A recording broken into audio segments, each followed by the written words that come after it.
tensi digital. Tensi analog, tekanan darah seseorang ditunjukkan dengan jarum, sedangkan pada versi digital ditunjukkan langsung pada layar.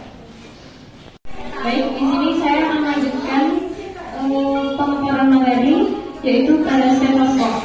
Stetoskop digunakan untuk mendengarkan suara-suara lain dari dalam tubuh, misalnya bunyi pernapasan atau bunyi usus. Jenis dan intensitas suara-suara ini dapat membantu dokter dalam menentukan diagnosis serta menilai kondisi pasien. Stetoskop sendiri berfungsi untuk mendengarkan suara detak jantung agar dapat diketahui apakah detak jantung berdetak dengan benar dan memiliki ritme yang normal atau tidak. Stetoskop juga berfungsi untuk mendengar suara paru-paru dan juga dapat digunakan untuk memeriksa area perut. Baik, materi selanjutnya akan dilanjutkan oleh rekan saya. Baik, saya akan melanjutkan tentang termometer. Termometer adalah alat yang digunakan untuk mengukur suhu atau lebih tepatnya derajat panas dan dinginnya suatu objek. Dalam dunia medis, termometer berfungsi mengukur suhu tubuh manusia untuk mengetahui seseorang dalam kondisi demam atau tidak. Tak hanya itu, termometer juga berfungsi mengetahui suhu oven, suhu kamar, suhu ruangan, dan suhu mobil. Cara penggunaan termometer: pertama, pastikan termometer dalam keadaan bersih dan tidak rusak sebelum digunakan. Yang kedua, jika menggunakan termometer digital, pastikan baterai termometer dalam keadaan kondisi bersih. Selanjutnya, termometer diletakkan pada tempat yang akan diukur suhunya. Tunggu beberapa saat hingga suhunya stabil. Lalu membaca suhu yang ditunjukkan oleh termometer dengan melihat skala yang terdapat pada kaca atau layar digital. Setelah menggunakan termometer, bersihkan dengan menggunakan alkohol atau cairan pembersih lainnya sesuai petunjuk. Cara penggunaan termometer ini cukup ditempelkan pada area ketiak atau di mulut. Penlight adalah merupakan alat kecil yang dirancang untuk menghasilkan cahaya terang. Penlight didesain serbaguna biasa digunakan untuk memberikan cahaya tambahan dalam situasi medis atau klinis. Penlight memiliki dua jenis, yaitu yang pertama penlight light atau penlight light paling umum digunakan karena memiliki cahaya yang terang, tahan lama dan hemat energi. Yang kedua penlight konvensional atau yang sudah jarang digunakan karena masih menggunakan basis filamen yang mana penggunaannya kurang efisien dan baterainya yang cepat habis. Fungsi penlight sering digunakan oleh tenaga medis, dokter, perawat sebagai sumber cahaya untuk memeriksa area-area kecil pada tubuh pasien seperti mata, telinga, tenggorokan, dan kulit. Selanjutnya akan dilanjutkan rekan saya. Di sini saya akan menjelaskan tentang bak instrumen. Bak instrumen merupakan alat kesehatan yang berupa bak atau berbentuk seperti balok dengan ukuran yang bermacam-macam. Fungsinya yaitu sebagai tempat untuk menaruh instrumen-instrumen atau alat-alat kesehatan seperti gunting, anatomis, pinset, jarum, dan lain-lain agar alat-alat kesehatan tersebut tetap dalam kondisi yang steril.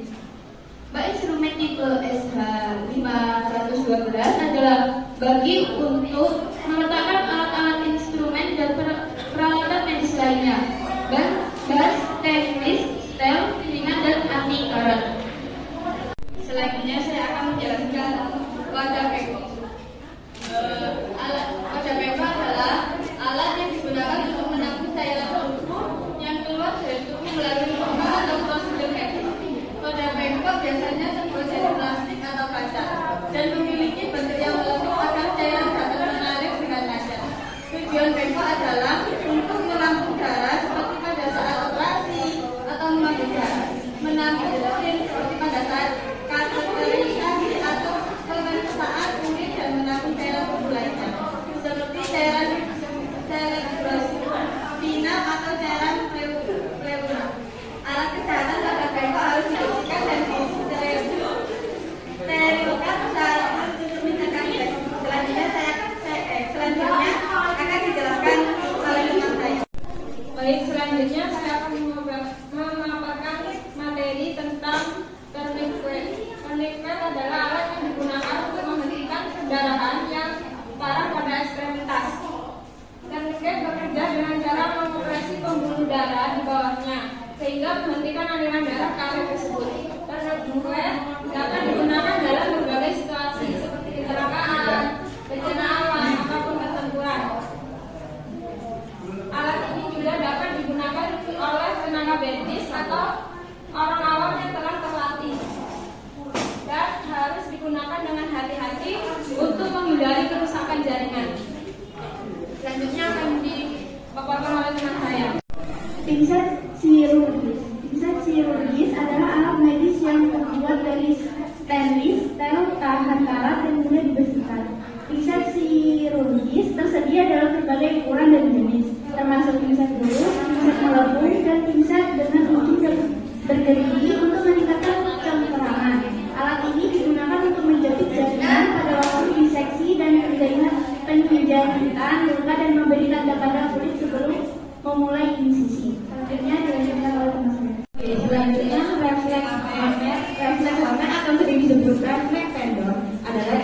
aspek fisiologis yang terjadi saat seseorang dokter atau ahli kesehatan memukul bagian tertentu dari bagian tubuh dengan palu khusus yang disebut refleks Harman atau refleks palu. Fungsi pemeriksaan refleks Harman sangat penting dalam pemeriksaan neurologis, bertujuan untuk mengidentifikasi kelainan neurologis seperti gangguan saraf tulang belakang, gangguan saraf perifer atau gangguan otak. Oke, selanjutnya dilanjutkan dengan saya. Baik, di sini saya akan memaparkan tentang Medline Roll. Medline Roll adalah alat yang digunakan untuk mengetahui ada atau tidaknya obesitas sentral. Medline sering digunakan disebut roll meter karena umumnya Medline ini pada keadaan tidak dipakai atau disimpan dalam berbentuk gulungan atau roll. Next Kak. Tos pattern digunakan untuk menekan lidah pasien. Hal ini untuk melihat tenggorokan dengan jelas sehingga kelainan pada tenggorokan dapat terdeteksi dan memudahkan dalam proses diagnosis pasien. Tos pattern besi terbuat dari bahan logam yang agak lentur sehingga bisa dibengkokkan sesuai dengan bentuk atau anatomi rongga mulut. Jenis tos pattern besi tersedia dua macam, yaitu polos dan lubang. Alat ini sering digunakan dalam proses operasi pengambilan amandel. Baik, selanjutnya akan dipaparkan oleh teman saya. Di sini saya akan melanjutkan.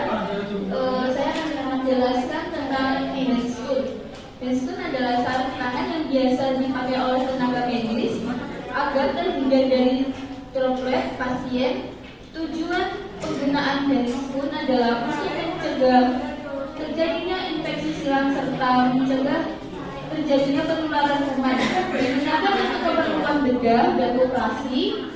Cara pakai: sebelum menggunakan sarung tangan, cucilah tangan dan keringkan. Ambil sarung tangan, lalu gunakan handscoon di tangan kanan dan kiri. Terima kasih. Di sini saya akan membacakan kesimpulan tentang materi PPT yang telah disampaikan oleh rekan saya pada hari ini. Alat kesehatan memainkan peran penting krusial dalam perawatan kesehatan modern. Dalam presentasi ini, kami telah menjelaskan berbagai macam alat kesehatan, mulai dari pemantauan pasien hingga peralatan bedah. Penting untuk memahami fungsinya dan menerapkan dengan benar untuk meningkatkan kualitas perawatan pasien. Dengan terus memperbarui pengetahuan